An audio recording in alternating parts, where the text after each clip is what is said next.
Ao Rei Eterno, o Deus único, imortal e invisível, sejam honra e glória para todos sempre. Amém. Somos gratos a Deus por Ele permitir estarmos novamente juntos. Estamos em um novo dia e estamos juntos para estudarmos a Bíblia. Ficamos agradecidos a todos vocês que estudam conosco a Bíblia, que compartilham esses estudos com outras pessoas, e também a todos vocês que são inscritos no canal Hora Tranquila no YouTube, que clicam no dedinho de joinha. E ainda agradecemos a vocês que nos escrevem dizendo de onde estão acompanhando os estudos. Mandamos aqui um alô especial para Maria da Guia, que está parabenizando a nora Renata, que está completando mais um ano de vida. Maria Damasceno, ela é de Tomé Açu. Ela está também agradecida a Deus e parabenizando a filha Marília, que completa hoje mais um ano de vida, e pede que oremos em favor da Marília para que ela volte para Jesus. Lourdes Nascimento é de Juiz de Fora, em Minas Gerais. Rosimeire Barbosa Barros é de Altamira, no Maranhão.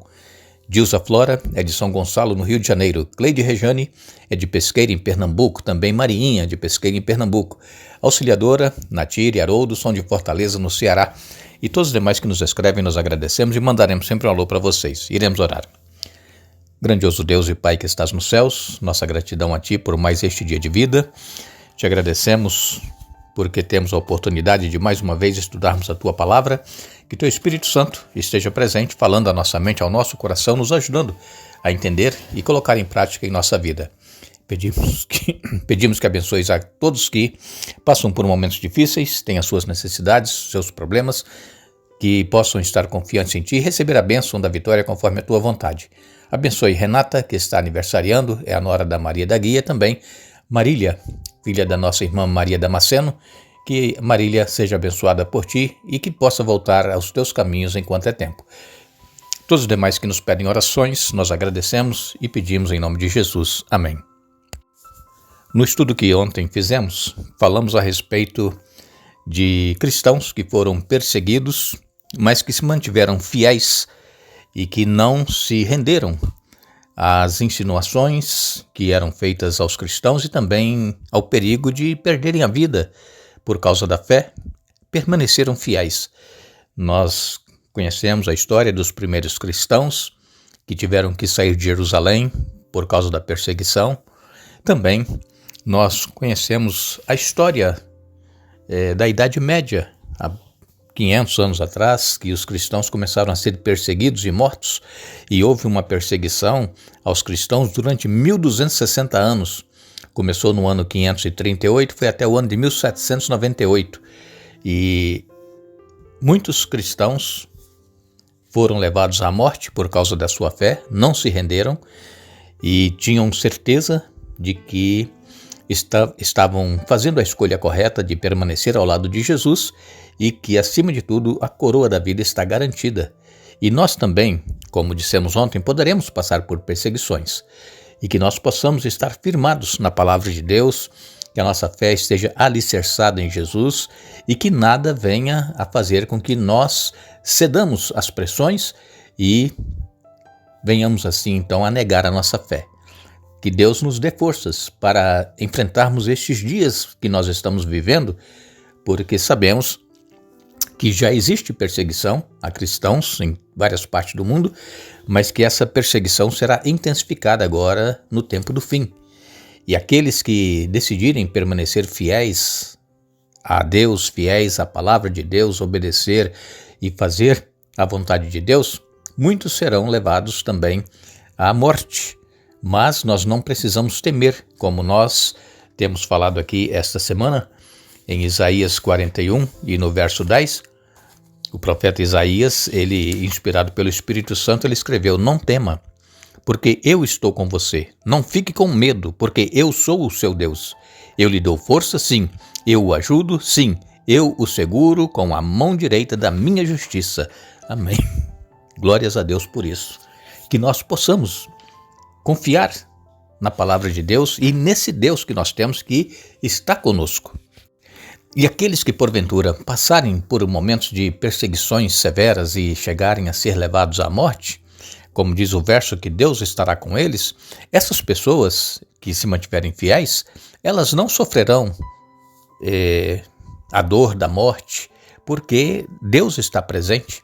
Elas simplesmente deixarão essa vida, passarão para o descanso, mas com certeza irão receber a coroa da vida eterna. E eu espero que nós continuemos firmes, servindo a este Deus, amando esse Deus e fazendo a vontade dele em nossa vida. Quando nós lemos em Mateus no capítulo 4, no verso 23, Jesus, diz aqui a palavra de Deus, Jesus percorria toda a Galileia, ensinando nas sinagogas, pregando o evangelho do reino e curando todo tipo de doenças e enfermidades entre o povo. Jesus, ele se importava muito com as pessoas. Como nós sabemos, e já também aqui dissemos essa semana, Jesus, ele nasceu num lar humilde, numa família pobre. Jesus, ele não tinha onde reclinar a sua cabeça, mas ele veio para nos dar o exemplo, que nós deveremos nos preocupar com as pessoas assim como Jesus se preocupava. Ele ia por toda a Galileia, ele ia nas sinagogas, ele pregava o evangelho e ele curava as pessoas que estavam doentes de qualquer tipo de enfermidade, os aleijados, os cegos. Hoje, se Deus quiser, ele pode também permitir que nós ministremos a cura a alguém, a recuperação da saúde de uma cegueira, ou quem sabe por estar aleijado, por ter sofrido algum problema.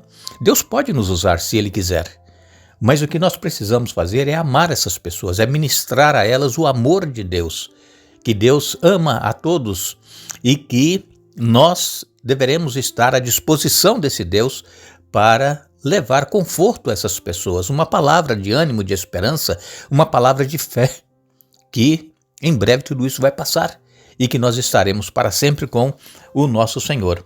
Como falamos aqui ontem também, a igreja cristã primitiva, ali começando com os apóstolos e os primeiros cristãos, essa igreja, ela crescia, muitas pessoas se convertiam nas pregações dos apóstolos, porque eles estavam cheios do Espírito Santo.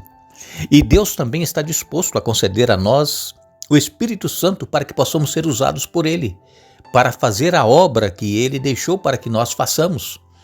Quando nós lemos em Atos dos Apóstolos, no capítulo 2, Atos dos Apóstolos, capítulo 2, versos 44 a 47, nos diz: os que criam se reuniam num só lugar e compartilhavam tudo o que possuíam. Vendiam propriedades e bens e repartiam dinheiro com os necessitados. Adoravam juntos no templo diariamente, reuniam-se nos lares para comer e partiam o pão com grande alegria e generosidade, sempre louvando a Deus e desfrutando a simpatia de todo o povo. E a cada dia o Senhor lhes acrescentava aqueles que iam sendo salvos. Os primeiros cristãos, eles realmente viviam o evangelho que Jesus os ensinou. E nós hoje precisamos também viver este evangelho.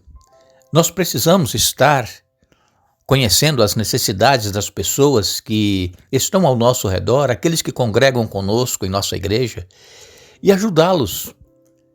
Eles tinham tudo em comum. Aqueles que tinham algumas propriedades, eles chegavam a vender as propriedades para ajudar as pessoas que não tinham nada, os necessitados. E então eles, juntos na igreja, no templo, adoravam a Deus e partiam o pão de casa em casa. E isso eles faziam com alegria, com generosidade. Eles não faziam isso com tristeza ou com um ressentimento de que estavam abrindo mão do que eles tinham para poder ajudar as pessoas. Não, eles faziam com alegria e com generosidade. Esse mesmo espírito, irmãos, precisa existir hoje nos verdadeiros cristãos, nos servos de Deus. Nós temos várias formas de ajudar as pessoas. Não é somente com dinheiro, mas às vezes nós temos em casa algo que nós poderemos dar para alguém que está em necessidade. Uma roupa que seja uma roupa boa, que possa ser usada, um calçado que seja bom, que possa ser usado, alimento que nós temos em casa, repartir com aqueles que não têm. Nós precisamos, irmãos, ter o mesmo sentimento que houve nos primeiros cristãos, no início da igreja. Aqui em Atos capítulo 3, nos versos 6 a 9, nos diz: Pedro, no entanto, disse: Não tenho prata nem ouro, mas lhe dou o que tenho. Em nome de Jesus Cristo Nazareno, levante-se e ande. Então Pedro segurou o aleijado pela mão e o ajudou a levantar-se. No mesmo instante, os pés e os tornozelos do homem foram curados e fortalecidos. De um salto, ele se levantou e começou a andar. Em seguida, caminhando, saltando e louvando a Deus, entrou no templo com eles. Quando o viram caminhar e ouviram louvar a Deus, aí o verso 10 diz: Todos perceberam que era o mesmo mendigo que tantas vezes tinha visto na porta formosa e ficaram perplexos. Vejam, Pedro, com o poder do Espírito Santo, ele não tinha recursos materiais, não tinha prata nem ouro, não tinha dinheiro, mas ele disse: em nome de Jesus, o que eu tenho eu te dou, levante-se e ande. E o homem se levantou e andou. Poderemos, irmãos, ser usados por Deus se Ele assim desejar que nós sejamos usados. Mas não para nossa honra, não para nossa glória, não para nós dizermos: está vendo, eu faço. Não, é pelo poder de Jesus, é para a honra e glória de Jesus. E aqui as pessoas dizem que eles ficaram perplexos porque era aquele mendigo que estava ali na porta formosa todos os dias pedindo esmola e agora estava dentro da igreja louvando a Deus e participando ali da adoração a Deus. Perfeito. Deus quer, irmãos, nos usar, Deus quer fazer de nós um instrumento. Em Atos, no capítulo 6, versos de 1 a 7, aqui nos diz a palavra de Deus: à medida que o número de discípulos crescia, surgiam murmúrios de descontentamento. Os judeus de fala grega se queixavam dos de fala hebraica, dizendo que suas viúvas estavam sendo negligenciadas na distribuição diária de alimento. Por isso, os 12 convocaram uma reunião com todos os discípulos e disseram: nós, apóstolos, devemos nos dedicar ao ensino da palavra de Deus e não à distribuição de alimentos. Sendo assim, irmãos, escolham 7 homens respeitados, cheios do espírito e de sabedoria, e nós os encarregaremos desse serviço. Então, nós nos dedicaremos à oração e ao ensino da palavra. A ideia agradou a todos e escolheram Estevão, homem cheio de fé e do Espírito Santo, e também Filipe, Prócoro, Nicanor, Timon, Pármenas e Nicolau de Antioquia, que antes havia se convertido ao judaísmo. Esses 7 foram apresentados aos apóstolos, que oraram por eles e lhes impuseram as mãos. Assim, a mensagem de Deus continuou a se espalhar. O número de discípulos se multiplicava em Jerusalém e muitos sacerdotes também se converteram. Glórias a Deus. Os discípulos que foram comissionados como apóstolos, eles estavam incumbidos de pregar, levar a mensagem, orar. E então escolheram 7 homens cheios do Espírito Santo para cuidar das necessidades das pessoas. E vejam que a igreja, ela se preocupava, a igreja primitiva se preocupava com a condição dos seus membros, daqueles que iam se convertendo, da sua comunidade, e estavam sempre procurando ajudá-los. Então esses homens foram escolhidos para que pudessem prover alimentos, prover o que as pessoas necessitavam para se manterem. E nós também precisamos estar atentos às necessidades da nossa comunidade. Comunidade, quando eu falo aqui, a comunidade da igreja, a comunidade cristã, e também a comunidade, o local onde nós vivemos. E que Deus nos mostre e que nós possamos estar dispostos a estar servindo e ajudando essas pessoas, e com certeza também muitas pessoas se converterão ao cristianismo através do trabalho que nós fizermos em prol do nosso semelhante. Agradecemos a todos que estiveram conosco hoje estudando a Bíblia. Retornaremos amanhã para dar sequência ao estudo, Deus assim nos permitindo. Mas eu quero ainda fazer uma pergunta a todos: como é que temos agido em relação aos necessitados que estão ao nosso redor? Não nos esqueçamos: crede no Senhor vosso Deus e estareis seguros.